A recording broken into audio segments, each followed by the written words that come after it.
Maynard James Keenan. Yeah. Morning, Maynard. Thanks for coming on this morning. How's it going? It's going pretty good. Going pretty decent. Who's this Renaissance guest you have coming on? You know what, though? You really...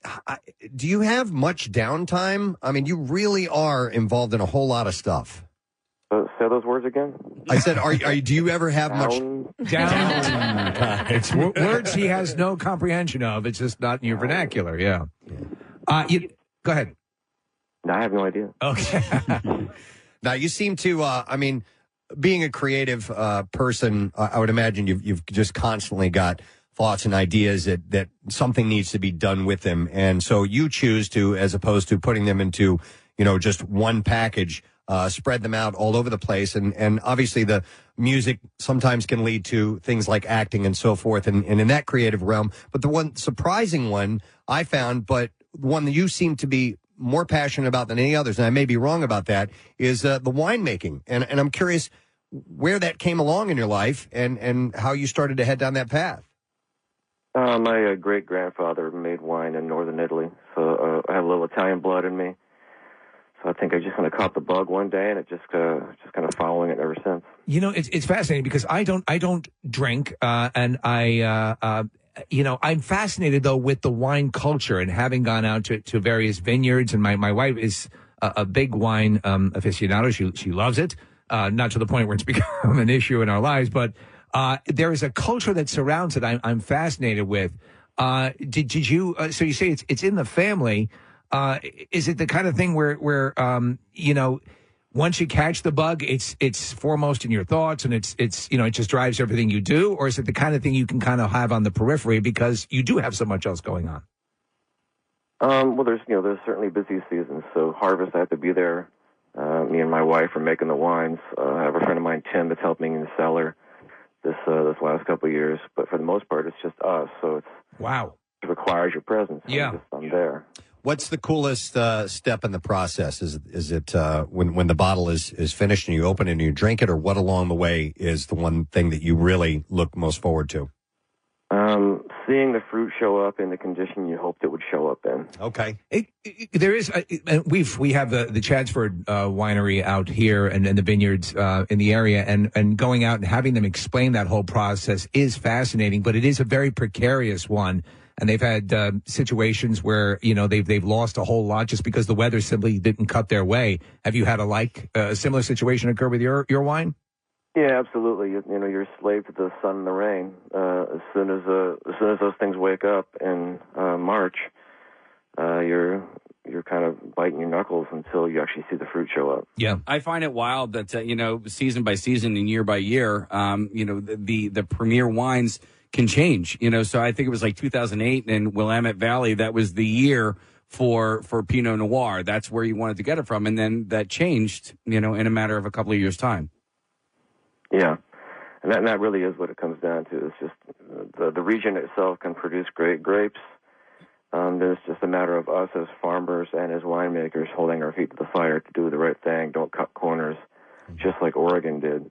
Yeah. And bring you some really interesting Italian and Spanish varietal wines. It's fascinating. I was reading an interview with Francis Ford Coppola, and he was saying basically that, and it's the truth, financially, the wine that he makes, the Coppola wine, has eclipsed all of his earnings in film by a geometric level. That hasn't happened for me.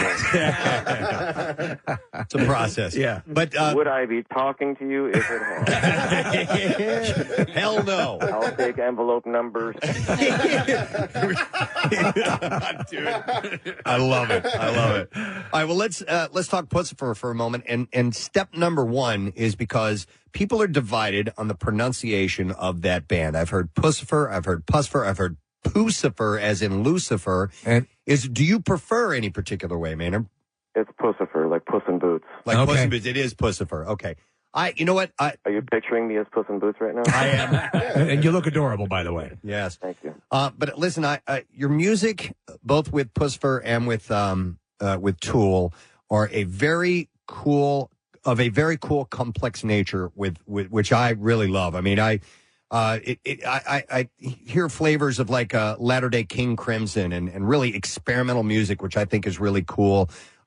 You experiment around with different time signatures, unique sounds, and so forth. Is it safe to say it's kind of a stream of consciousness type of thing that you just whatever comes out of you is what you're putting out?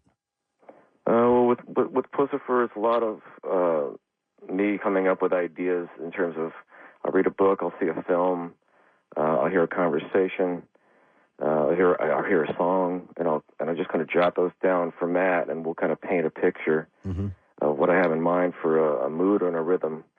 And then Matt would just start trying to put it together and bring me stuff, and he'll say like this, and we'll finally kind of nail it down, and then we'll pursue it. Do you ever find yourself saying, nah, that's too weird, or that's a little too complex, or do you just roll with it? No, nothing's too complex. It's just all, it all becomes a conversation, and, conversations can be weird, but you can find your way through them. So go ahead, Russ. What is the difference between the Puscifer fan and the Tool fan? Can you kind of see them coming when you meet them? Oh, that guy's a Tool fan, or that guy's a Puscifer fan, or do you find them mainly they're fans of both bands? Yeah, I don't really know. There's there's just a lot of it's just they're just fans of music, so it's hard to tell. I mean, of course, it would be obvious if they're wearing one or the other shirt. Yeah, a concert T-shirt is a good tip-off. Yes, that guy's a Tool fan. Not to be obvious, but that's. But I've seen the opposites at other shows. I've seen Perfect Circle shirts at all the shows. Yeah. Puscifer shirts at all the shows. Tool shirts at all the shows. But no, I think they're just fans. Especially with Puscifer, they're on for the ride. They get that there's a very Andy Kaufman approach to what we're doing, so they enjoy it. That's cool. Hey, just sort of bringing the two together, Puscifer and Wine. You have a show at the Borgata on Friday. I don't know if you've ever played the Borgata before, but they have a really cool Italian restaurant / wine cellar in the basement. I don't know if you've ever been there, but if you do have an opportunity, I suggest you go check it out. Yeah, I've been there quite a few years ago, and yeah, you're absolutely right. There was a fantastic restaurant and a crazy wine cellar. It's fantastic. Nice. Hey, you know what? Earlier this morning, we were running through we saw some birthdays, and one of them is Ed O'Neill, the actor. He's a black belt in Brazilian Jiu-Jitsu. Yeah. Also, we're friends with Frank Grillo, who's heavily involved in MMA and is a great fighter himself. Obviously, you are in BJJ, and recently, I think you got a belt not too long ago. What rank do you hold now, Maynard? Purple belt. I was a blue belt. I had a back injury that I couldn't train for about 9 years. Mm-hmm. That's all healed up, and now I'm back in it, so I'm purple now. And this started off from a wrestling background in your earlier years, correct? Correct. All right, and I've always told people, because I've trained in martial arts myself, and the groundwork is too much for my knees. I just can't handle it at all. But it seems to be that Brazilian Jiu-Jitsu and Jiu-Jitsu in general is just a great base for pretty much most of any kind of martial arts training. Have you flirted with some of the other styles, or mainly stuck with that? Mainly stuck with that. I think the biggest benefit of training jiu-jitsu is that you can grow into it and you can age with it, because the more your game changes as you get older, you're changing, you're accommodating the fact that you're going to not be faster, you're not going to be stronger. And jiu-jitsu is that sport and that game that you can accommodate that change in your body. With wrestling, I think wrestling is a bigger foundation than jiu-jitsu for people, just because high school wrestling, it's balls out. It's a good way to find out who you are. Yeah, it's the one thing I look back and go, man, I wish I would have done that in high school. It would have really been a good basis. And I'd mentioned Ed O'Neill, and I know sometimes the circles can be kind of small in that community. Do you know him or Frank Grillo? Are you friends with those guys? I have never met either that I know of. Maybe in passing, but happy birthday. Yeah, to Ed O'Neill. Well, do you automatically have a respect for somebody when you find out that they have a accomplishment or achievements in BJJ? Yeah, absolutely, because it's not easy. Yeah. It's not an easy thing to do, and it really is a humbling experience. You see a lot of people that get into it, and as soon as they get any belt, they quit. Yeah. So there's a big ocean between the number of blue belts and the actual number of purple or brown belts. Yeah. Well, I'll tell you what, speaking of quitting, I was introduced to the world of wrestling this year. My 8-year-old son joined, and it was intense. And, you know, as a parent, it was hard to watch. I was watching kids wrestle and cry at the same time. And you had mentioned something during when you were talking about wrestling in high school, and it was something that I had said to my son because, you know, quitting was, in my mind, wasn't necessarily an option, but for him it was. And I said, well, this is an opportunity for you to show yourself what you're made of. And I'm not being a hard, you know, core wrestling dad, but, you know, it's, you know. You test your mettle. Test your mettle, yeah. Right. And it really is that. But being there to support them to go, okay, there are no, like looking at Conor McGregor's recent fight, you win, you learn, or you're a loser. Yeah. So there's really and he learned. Right. Yeah. There's no nuance. It's just what it is. And Preston, you were saying that in with the Brazilian Jiu Jitsu, and I'm sure this is the case, and Maynard, perhaps you can verify this.